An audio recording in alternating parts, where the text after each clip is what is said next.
후반부로 갈수록 참 중생을 위해서 참 훌륭한 경전이다라는 말이 많이 들어요. 이 지혜라는 것은 공포를 없애주는 것이다. 이 지혜라는 것은 윤회라는 환상을 없애주는 것이다. 그래서 가장 끝에 나오는 게 뭐겠습니까? 아제아제 바라아제 바라승아제 모지사바하잖아요. 근데 이거에 대해서 얼마나 깊이 생각해 보셨는지는 잘 모르겠어요. 가자 어서 가자. 저 피안의 언덕으로 어서 가자. 피안의 언덕이라 하는데 그게 도대체 뭡니까? 도대체 어디로 가자는 겁니까? 근데 이것을 갖다가 탁 보여주는 것이 극락세계예요. 피안의 언덕, 피안이라는 것은 해탈할 수 있는 공간. 여기는 고통의 세계인데 저쪽은 그 고통에서 벗어나는 해탈의 세계라는 거예요. 거기로 가자는 건데, 그러면 그런 해탈할 수 있는 좋은 환경이 갖춰진 것은 바로 극락세계라는 거죠. 가자 어서 가자. 극락세계로 어서 가자. 극락세계와 지혜는 다르지 않습니다. 우리가 극락세계에 가서 즐거움을 누리는 것이 아니에요. 즐거움도 물론 누리죠. 왜냐하면 괴로움 자체가 없으니까. 괴로움이라는 것은 탐진치의 마음이 있기 때문에 괴로움이 일어나는 것인데, 극락세계에 가서는 탐진치라는 게 작용을 할 수가 없어요. 환경이 그런 욕심을 일으키지 않기 때문에. 간단한 예로 우리 남자, 여자, 이성이 있기 때문에 수없이 많은 드라마들이 일어나죠. 지금도 텔레비에서는 남자, 여자를 주제로 수없이 많은 드라마들을 만들고 있죠. 근데 극락세계는 이성이 없어요. 그 이성 때문에 괴로워할 일도 없다는 거예요. 그렇게 극락세계는 좋은 환경을 통해서 바로 이 씨앗이 발아하지 못하게 만드는 게 바로 극락세계의 그 환경이 되는 겁니다. 그래서 이렇게 극락세계라는 것이 내가 성부를 향한 안전한 배라는 것, 우리 반야용선이란 말 많이 하잖아요. 천도지 될 때. 바로 그 안전한 배라는 것을 깨닫게 해서 일체 만사를 잊어버리고 더 이상 세속일에 괴로워할 필요가 없어요. 이미 이 세속일이라는 것은 내 육신과 함께 이 세계는 사라져버린 거예요. 그 상태에서 어리석은 집착을 가지고 내 가족들이나 나랑 원한이 있든 좋은 인연이 있든 이렇게 작용하게 된다면 그것은 남아있는 사람들한테 엄청난 영가장애로 나타날 뿐입니다. 빨리 이 어리석은 마음을 벗고 좋은 세계로 갈 생각을 품어야 되는 것이죠. 근데 좋은 세계가 어딘지 알아야 가죠. 그러니까 미리 내가 영가가 되기 전에 미리미리 공부를 해야 된다. 그래야 내가 올바른 선택을 할 수 있고 더 이상 어리석은 집착에 떨어지지 않는다라는 거죠. 그렇기 때문에 미리 이 일체만사 잊어버리라는 것이 죽기 전에 잘 정리하라는 거예요. 자녀분들한테 재산 문제라든지 내 마음속에 뭔가 한이 있다면 그 사람한테 가서 용서를 구하고 이런 모든 내 마음의 찌꺼기를 덜어버릴 수 있도록 그 한을 남기지 않을 수 있도록 내가 미리미리 준비를 해야 되는 거예요. 그래서 그것을 통해서 이제 더 이상 이 세상 일에 대한 만사를 잊어버리고 마음속에는 단 하나만 나와 있는 거예요. 나무아미타불 연불만 하나 있어서 이 연불이 이끄는 대로 나는 극락세계로 가게 됩니다. 왜 가냐면은 내 마음속에 다른 것이 없기 때문에 가는 겁니다. 마음밖에 다른 것은 없어요. 근데 내 마음속에 아미타불과 극락세계를 생각하는 마음이 있는데 다른 곳엔 가지 않아요. 갈 수가 없어요. 내 마음이 아미타불을 생각하는데 다른 곳에 간다면 이 우주는 다 무너져야 되는 거예요. 이 우주에는 아무런 법칙도 진리도 지혜도 없는 거예요. 그것은 물리적인 법칙과도 어긋나요. 내가 방향성을 이렇게 잡았으면 이쪽으로 에너지가 나아가야죠. 근데 내가 이쪽으로 에너지를 가했는데 그게 반대로 나타나는 일은 벌어지지 않잖아요. 물질 세계에서. 마음이 되게 똑같거든요.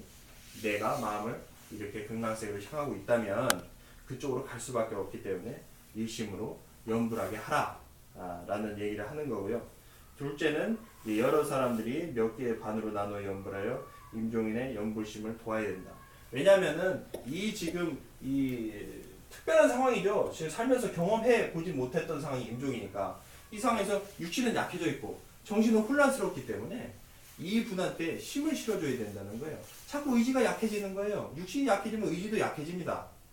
그리고 혼란스러운 상황들이 오면 거기서 허둥지둥하게 돼요. 근데 그럴 때 누군가 옆에서 도와준다면 엄청난 힘이 되거든요. 귀를 통해서 도와주는 거예요. 귀를 통해서. 주변 사람들이 연불해 준다면 귀를 통해서 나에게 들어가기 때문에 엄청난 큰 힘이 된다는 것이죠. 네. 그래서 최소한 이것이 길게는 이제 49일 동안 이어져야 되는 것이고 짧게는 이 임종의 육신과 분리되는 일이 진행되는 8시간에서 24시간까지 바로 이게 진행되어야 이분을 올바른 극락세계로 인도해 줄 수 있다는 거예요. 그래서 혼자서 하면 너무 힘들잖아요. 그 긴 시간을. 그래서 우리 도반들이 조를 짜서 나눠서 연부를 해주라. 그래서 가능한 한 장시간 길게 연부를 해주라. 그리고 그 연부를 통해서 우리가 얻을 수 있는 건 굉장히 많습니다. 반드시 우리는 스스로 알게 되거든요. 이 연불이 어떤 결과를 낳는지를, 이분한테 어떤 영향을 미치는지를 스스로 압니다. 이것은 조념의 경험이 많으면 많을수록 이런 경험들이 쌓이기 때문에 내가 이 아미타 부처님에 대한 믿음도 더 두터워지는 것이죠. 그리고 세 번째는 절대로 임종인을 다른 곳으로 옮기거나 움직이지 말고, 이 얘기는 우리가 임종을 맡게 되면은 마음이 더 이상 육신을 움직이지 못하지 않습니까? 그런데 이것을 갖다 다른 사람의 의지로 함부로 움직인다면 이 사람은 엄청난 고통을 느끼게 돼요. 왜냐하면 이 영혼과 육신이 완전히 분리된 게 아니기 때문에. 이게 분리되는데 최소 8시간에서 24시간이 걸린다는 겁니다. 그래서 이 시간 동안은 건드리지 말라는 거예요. 근데 이것은 전통적으로도 이렇게 해왔습니다. 우리가 옛날에 시골에서 3일장이라는 것을 치렀죠. 집에서 했죠. 병풍을 치고 뒤에다 3일 동안 그냥 가만히 모셔놨어요. 누워있던 자리 그대로 만지지 않은 거예요. 왜냐면 죽었다 살아난 사람도 있고 막 그랬거든요. 그러니까 이것이 예전 우리 조상들은 알고 있던 지혜라는 거예요. 이 함부로 이 시신을 만져서는 안 된다라는 것을 알고 있었던 거예요. 왜냐면 아직 신식이 이 마음과 육신이 완전히 분리된 게 아니기 때문에 이것을 다른 사람의 의지로 건드리게 되면 굉장한 고통이 따르기 때문에 그러지 말아야 된다. 그리고 또 하나는 또한 곡을 하지 말며 이를 그르치지 않도록 해야 된다. 이게 사실은 굉장히 중요합니다. 이게 지금 잘못된 장례 문화를 말하는 거거든요. 지금의 장례 문화는 전혀 불교적이지가 않아요. 지금은 일심으로 나무아미타불을 불러서 정토로 돌아가도록 해야 되는데 장례식장의 풍경은 다양하잖아요. 가서 슬픈 마음을 낸단 말이에요. 슬픈 마음을 내면 이 연불심보다는 슬픈 마음이 일어나겠죠. 그 가신 분한테. 그리고 또 싸우기도 해요. 싸우게 되면 괴로운 마음이 일어나겠고. 그러니까 일심으로 연불하는데 아무 도움이 안 된다는 거예요. 그런 식으로 하면은. 또 그리고 장례식장에 술 고기를 먹게 되는데 술 먹으면 어떻습니까?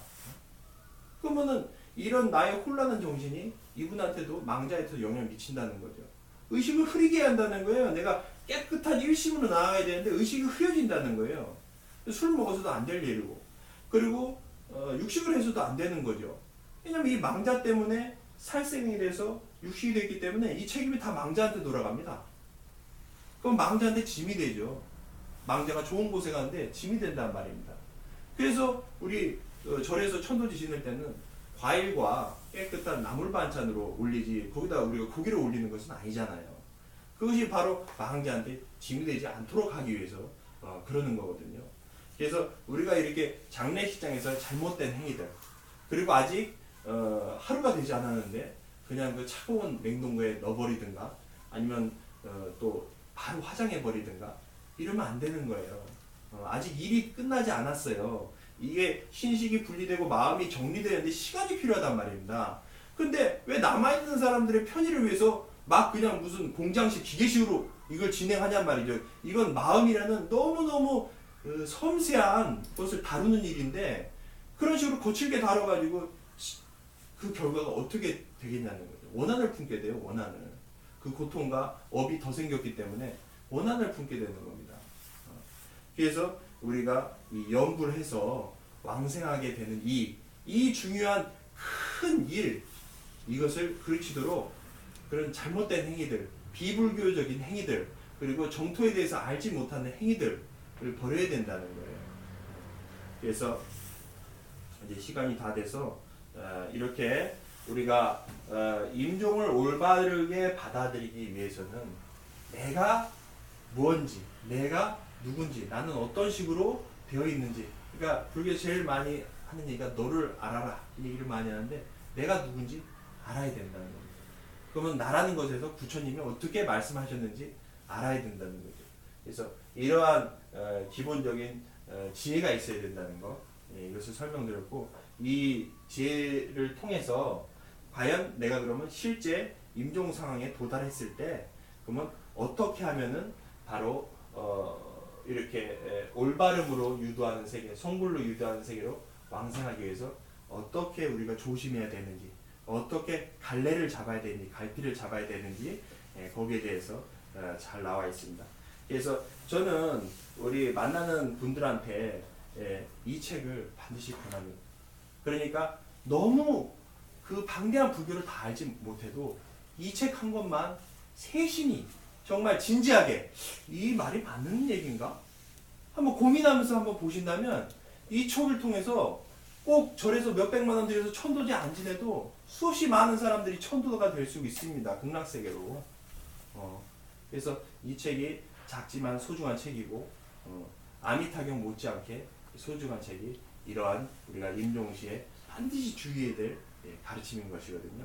그래서 이 책을 이렇게 또 귀한 법회에 이제 참석해 주셔서 인연이 되셨는데 이 책을 앞으로도 세심히 읽어보시고 주변 분들한테 올바른 불교식으로 하는 임종과 장례는 어떤 것인지 잘 말씀을 해주셔서 나도 왕생할 수 있고 그리고 내가 사랑하는 주변 분들도 안전하게 왕생할 수 있도록 도와주는 보살심을 내셨으면 감사하겠습니다. 오늘 강의는 여기서 마치겠습니다. 감사합니다. 감사합니다.